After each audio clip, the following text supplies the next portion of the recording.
Let's bring back my panel, former Ambassador Mark Ginsberg and former U.S. diplomat William Ogborn. And joining us from the West Coast is Lieutenant Colonel Kempfer, a retired U.S. Marine Corps intelligence officer and now the president of KIP, a strategic risk management firm. Thanks for being back with us. Hal, I'd like to kick things off with you. As we're seeing the president announcing a new, more aggressive space-based missile defense strategy to counter threats from North Korea and Iran. He says this is needed to compete with those advanced weapon systems being developed by the likes of China and Russia. In your opinion, how essential is it that the U.S. does this? Michelle, we have to do it. And he's really kind of articulating something that's been going on for a very long time, although somewhere in his rhetoric, I think there was a decision point on some systems that they've been working on, not something I think they're going to share publicly, but probably stuff tied to what we call ISR, intelligence, surveillance, reconnaissance systems. Putting reconnaissance or intelligence surveillance systems in space is not new, but there is some new advanced stuff that we have to do, particularly looking at some of these things like hypersonic cruise missiles and things like that the Russians have been talking about, and of course the threat of North Korea. Ambassador, as Hal mentioned, the Russians have these new hypersonic glide vehicles, at least they're claiming to have them, and they say that they fly 20 times faster than the speed of sound, hence hypersonic, that they can't be detected. China is also developing something similar. Does the U.S. currently have the technology to handle this? That's a very good question. Several months ago, the Vice President unveiled this so-called Space Command at the Pentagon. And the fact of the matter is that from just public evidence so far, it is quite certain that the Russians are almost engaged with a space race against us. It sort of harkens back to, remember Sputnik in the 50s?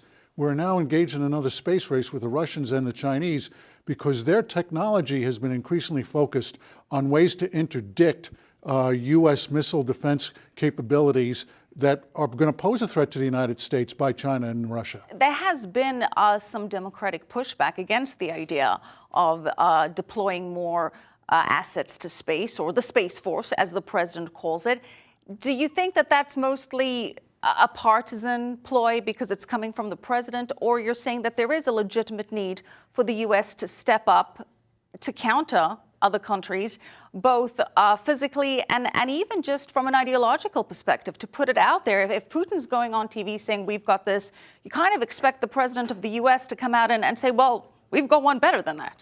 Well, it's not just the Russians are doing that in space. They're also doing with cruise missile technology in Europe, which is why the United States announced that it's going to withdraw from a European integrated missile defense treaty with the Russians. Putin has made it very clear that he intends to use whatever resources he has to best the United States, both with cruise missiles and in space. That poses a threat, and I watched Senator Markey of Massachusetts, who sits on the Senate Foreign Relations Committee, call this another Reagan Star Wars misadventure. And frankly, I think that given where the Russians are right now, we have to take it seriously. Right, we do indeed. Let's focus on Syria now. William, we had that bombing yesterday, claimed by ISIS, killing around 19 people, including 4 Americans. William, do you think that this attack in Syria should impact the process of withdrawing U.S. troops, or the decision to withdraw U.S. troops? I do not see that as impacting that decision at all. Even Vice President Pence came out the other day, was talking about how the withdrawal will go forward. They are looking at other ways to combat ISIS. We're seeing, you saw the airstrikes tonight. So they're going to go ahead with withdrawal. How fast that is the question. But as of now, we looked at this bombing. It was more of a splinter cell type bombing, or somebody coming in from Syria or Turkey in order to bomb this. And it wasn't at the front line of where ISIS is in the region. ISIS does not have command and control anymore. And we are just working on whittling that territory down. That does not include any cities or any villages as well. So the withdrawal will go forward. It's just a matter of how that's going to look and how fast, because we will continue to have the ability to strike. The idea of this withdrawal is very controversial, and this attack is just bringing that conversation back into the spotlight. William, do you think that the U.S. should be withdrawing its troops from Syria? I believe we should be withdrawing because what our goals are in the region can be accomplished diplomatically and through kinetic activity that we can bring to bear from any of our 20 different platforms in the region. We are not going to be able to get rid of Assad, and we are not going to take over part of Syria and try and build a new democracy in the middle of the desert. We've already been down that road. We see how that works. The withdrawal will go ahead as talked about earlier. It will, but should it? You say it should. Ambassador Ginsberg, do you believe the U.S. should be withdrawing its troops? No, not until there's an actual physical vanquishing of ISIS. There's still significant parts of the territory in the South Euphrates River Valley that are still under control by ISIS. And moreover, you know, it's one thing for us, Michelle, to militarily withdraw, but there are at least 5,000, the Counter-Extremism Project has counted, over 5,000 foreign fighters that are traversing around Syria right now that have, in effect, coalesced into small cells, could be responsible for that suicide bombing that took place in Manbij. But our concern is that even if you pull out of the territory, you still haven't really mopped up those ISIS fighters that are still lurking around Syria. Hal, does a withdrawal negate those advances made against ISIS?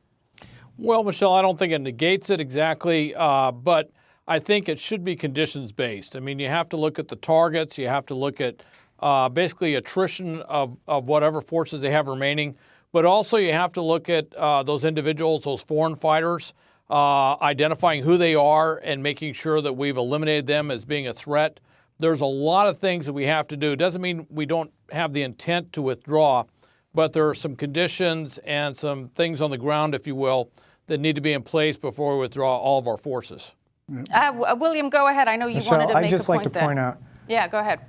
Well, I respect the ambassador, but at the same time, there's no ever defeating ISIS. We're trying to fight an idea at this point. So even if we vanquish them entirely from any territory in Syria, there are still going to be splinter cells. There's still going to be small cells out there that are going to try and strike. It doesn't matter if it's us. It could be the Kurds. It could be the Turkish forces. It could be the Russian forces there. It can be the Syrian forces. There's so many forces. There's a 7-layer onion there. There's no end of ISIS as an ideology. It continues to go on. So then the question becomes just when is enough that we can rely on our partners in the region as opposed to us having to do all the heavy lifting? I agree with you. I agree with you on that respect, if I may, Michelle. Please. What I'm really talking about is significant groups. For example, the Kurds, the Syrian Kurds, are holding almost 20,000 ISIS fighters. If we pull out, what is going to happen? Are these people going to be released into the wild? It's my concern is that as long as American forces are there, not only do we need to basically destroy the caliphate territorially, but we have to at least do the mopping up operation of significant numbers of ISIS fighters that we know are under the control of the Kurds and that we know that are lurking in places that can be attacked. And I agree, absolutely, we can never really solve the problem of ISIS in Syria, but at least let's do as best as we can while we continue this withdrawal. Hal, what do you make of those strikes last night? Do you think that this is in response to that attack by ISIS that claimed, as we said, 19 lives, including 4 Americans? Michelle, it might be. I think there was some time-sensitive targeting. What I'm thinking is that when that attack took place, that there was a lot of review of various targets. They were looking for movements of equipment, individuals on the ground. Could be some signals intelligence that they were looking at, and they had some opportunistic targeting, and they moved very quickly to put ordnance on those targets. And that's where the American presence makes a huge difference. The Kurdish forces have said this many times. Our ability to use supporting arms, our ability to bring in close air support and hit those targets with the right ordnance at the right time, it's unique, and it's something that they can't replicate, and honestly, most military forces in the world have a difficult time coming close to the United States in terms of how we do that. Hal, thank you so much for your analysis. Hal Kempfer, Ambassador Mark Ginsberg, and William Ogborn, thank you all.